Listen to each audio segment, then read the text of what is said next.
Watch the bottom line. أعوذ بالله من الشیطان الرجیم. پناہ مانگتا ہوں میں اللہ کی شیطان مردود سے. بسم اللہ الرحمن الرحیم. شروع اللہ کے نام سے جو بڑا مہربان نہایت رحم والا ہے. ناظرین کرام، آج کی ہماری اس ویڈیو میں ہم ایک عجیب و غریب پرندے کے بارے میں آپ سے ڈسکس کریں گے جس کا نام ہے پیلکن. قدرت کی کارسازی کے کرشمے جنہیں دنیا معجزوں اور عجائب کا نام دیتی ہے ہمیشہ سے بنی نوع انسان کی دلچسپی کا محور رہے ہیں. یوں تو ہر نفس ہی اپنی ذات میں انجمن ہوتا ہے، تاہم جب یہ کہا جائے کہ 21ویں صدی کے وسط میں آج بھی ایک ایسا پرندہ موجود ہے جس کی مشابہت 3 کروڑ برس پہلے جیسے پرندوں جیسی ہے تو یقیناً حیرت انگیز ہے. یہ پرندہ جسے پیلکن کا نام دیا گیا ہے ہزاروں برس پہلے پائے جانے والے عظیم الجثہ ڈائنوسور کے زمانے میں موجود ٹروڈ کٹائل سے ملتا جلتا ہے. صرف قدامت ہی نہیں بلکہ پیلکن کی عجیب و غریب اور انفرادی چونچ بھی دلچسپی کا باعث ہے. اس کی چونچ کی خاصیت یہ ہے کہ اس کا اوپر والا حصہ عام پرندوں کی چونچ جیسا ہی ہے، تاہم نچلا حصہ تھیلا نما ساخت رکھتا ہے. اس تھیلے میں وہ اپنے لیے مچھلیاں محفوظ کرتا ہے. مچھلیوں کی تعداد اتنی ہی ہوتی ہے جو اس کی خوراک کے لیے کافی ہو. پیلکن کی تاریخ تو قدیم ہے ہی، جس کی جسامت اور بناوٹی خصوصیت نے اسے عجائبات قدرت میں شامل کر دیا ہے. وہ ان پرندوں کی باقیات خیال کیا جاتا ہے جو آج سے 3 سے 4 کروڑ سال پہلے کرۂ ارض پر موجود تھے. اس زمانے میں پرندوں کی تقریباً 1.5 کروڑ اقسام پائی جاتی تھیں، لیکن وقت کے ساتھ ساتھ پرندوں کا وجود گھٹتا گیا اور مٹتا گیا اور اب یہ تعداد اقسام کے لحاظ سے 90,000 کے قریب ہے. پیلکن ظاہری شکل و صورت کے لحاظ سے بالکل بھی پرکشش نہیں، نہ اس میں خوبصورتی ہے اور نہ ہی شان نرالی. دیکھنے میں ایسا لگتا ہے جیسے کسی نے بطخ کی شکل بگاڑ کر رکھ دی ہو. اس کے پاؤں بھدے اور بڑے بڑے چپوؤں کی مانند ہیں. یہ تیرتے اور اڑتے وقت بہت عجیب لگتا ہے، خصوصاً جب تیرتا ہے تو یوں معلوم پڑتا ہے جیسے اس کی گردن میں بل پڑ گیا ہو. اپنے مسکہ خیز حلیے، عجیب و غریب بناوٹ کے باوجود پیلکن غضب کا شکاری ہے. اس کی چونچ 1 فٹ تک لمبی ہوتی ہے اور یہی اس کی دلچسپی کی علامت ہے. پیلکن اڑنے والا پرندہ ہے مگر پیراکی میں بھی ماہر ہے.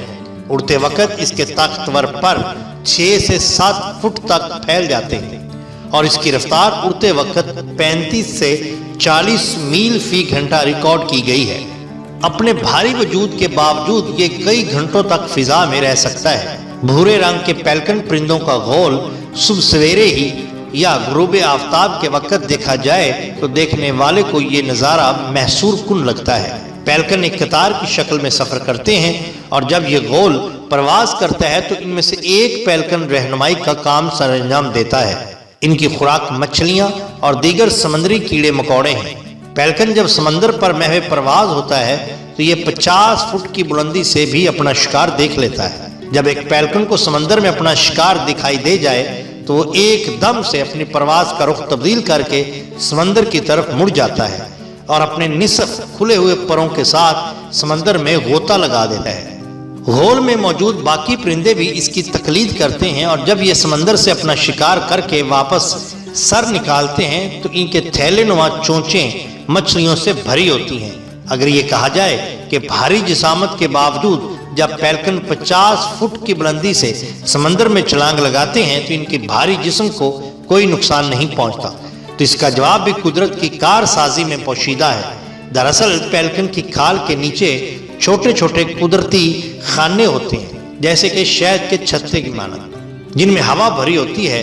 ہوا کے باعث نہ صرف یہ سمندر میں غوطہ لگانے کی صلاحیت رکھتے ہیں بلکہ گہرائی تک غوطہ لگا کر دوبارہ اوپر اڑ بھی جاتے ہیں. پیلکن ایسا شکاری ہے کہ اگر وہ 5 مچھلیوں کو شکار کرنا چاہے تو 4 تو لازماً اس کی پکڑ میں آ جاتی ہیں. اسے بھوک چونکہ بہت زیادہ لگتی ہے، اس لیے جہاں یہ رہتا ہے وہاں کی مچھلیاں بہت جلد کھا جاتا ہے. اس وجہ سے خوراک کا قحط پیدا ہو جاتا ہے اور دھیرے دھیرے یہ پیلکن دوسری طرف چلے جاتے ہیں. کہا جاتا ہے کہ خوراک میں قحط کی وجہ سے ہی اس کی نسل فنا کی جانب گامزن ہے. ناظرین کرام، اس کے بعد ہم جو آپ کے سامنے نمبر 2 پر چیز پیش کرنے والے ہیں وہ یہ ہے کہ پاکستان میں سمندر میں اڑنے والی مچھلیاں بھی دریافت ہو چکی ہیں۔ ناظرین، پاکستانی زمین معدنیات کی دولت سے مالا مال ہے، جبکہ اس کے سمندر بھی نایاب آبی حیات سے بھرپور ہیں، اور اب قدرت کی اس فیاضی کی ایک جھلک بلوچستان کے سمندروں میں دیکھنے میں آئی ہے، جہاں پر نایاب نسل کی ایک اڑنے والی مچھلی کی موجودگی کا بھی انکشاف ہوا ہے۔ بلوچستان کے ساحل سے ملنے والی اس مچھلی کو اسائن ٹیل موبیولا نامی مچھلی کہا جاتا ہے، جبکہ اردو میں اسے کارنج مچھلی کے نام سے جانا جاتا ہے۔ کارنج مچھلی کی جسامت 27 فٹ تک چوڑی ہوتی ہے، جبکہ یہ 15 سے 20 فٹ تک بلند پرواز کرنے کی صلاحیت بھی رکھتی ہے۔ مچھلی بلوچستان میں سمندری حیات پر ریسرچ کے دوران وائلڈ لائف کی ٹیم کو دریافت ہوئی تھی۔ نمبر 3، ناظرین، کیا آپ جانتے ہیں کہ آلو کے چپس کیسے ایجاد ہوئے؟ ناظرین، اگر آپ چپس کھائے بغیر جی نہیں سکتے تو اس کا الزام جارج کرم نامی باورچی کو دیجیے۔ کہا جاتا ہے کہ انہوں نے سن 1853 میں اتفاقاً آلو کے چپس ایجاد کیے تھے۔ ہوا یہ کہ امریکہ کی ریاست نیو یارک کے شہر ساراٹوگا سپرنگز میں مونس لیک ہاؤس نامی ایک ریسٹوران میں کام کرتے تھے جارج کرم۔ ان کا ایک گاہک تلے ہوئے آلو منگواتا تھا، مگر ہمیشہ یہ کہہ کر واپس بھیج دیتا کہ وہ زیادہ کرارے نہیں بلکہ کچلے ہوئے ہیں۔ ایک دن تنگ آ کر جارج نے آلوؤں کے جتنے پتلے قتلے بنانا ممکن ہو سکتا تھا اتنے اس نے پتلے قتلے بنا دیے۔ اس کے بعد انہوں نے آلوؤں کی ان قطروں کو تیل میں تل لیا۔ آلوؤں کے تلے ہوئے قطروں پر جارج نے نمک چھڑک دیا۔ آلوؤں کے یہ قتلے نہ صرف ان کے نازک مزاج گاہک کو بہت پسند آئے بلکہ اس ریستوران میں آنے والے تمام گاہکوں نے بھی انہیں پسند کیا۔ رفتہ رفتہ پورے نیو انگلینڈ میں ساراٹوگا چپس مقبول ہو گئے۔ لوگ آلوؤں کے چپس گھروں میں بھی بنانے لگے۔ ایک مسئلہ یہ تھا کہ بیرلوں یا ڈبوں میں محفوظ کیے جانے والے چپس جلدی باسی ہو کر خراب ہو جاتے تھے۔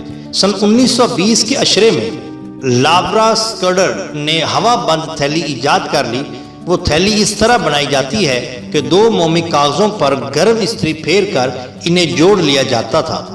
اب مختلف ذائقوں والے آلوؤں کے چپس مختلف قسم کی پیکنگ میں فروخت کیے جاتے ہیں اور ہر عمر اور طبقے کے لوگ انہیں شوق سے کھاتے ہیں۔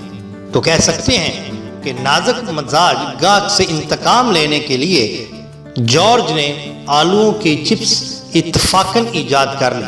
ناظرین، آج آپ دیکھ سکتے ہیں کہ آلو کے چپس پوری دنیا میں بنائے جاتے ہیں اور کھائے جاتے ہیں۔ خاص طور پر یہ چپس بچوں کے ہاں بہت مشہور اور مقبول ہے۔ اس کو ہلکی پھلکی غذا کے طور پر بھی استعمال کیا جاتا ہے۔ ناظرین، اگر آپ کو ہماری یہ تینوں ویڈیوز پسند آئی ہوں تو لائک کیجئے اور سبسکرائب کیجئے ہمارے چینل دا باٹم لائن کو، تاکہ ہم آپ کے لیے اور بھی بہترین ویڈیو لا سکیں۔ اپنے دوستوں کا بہت خیال رکھیے گا۔ بہت شکریہ۔ اللہ حافظ۔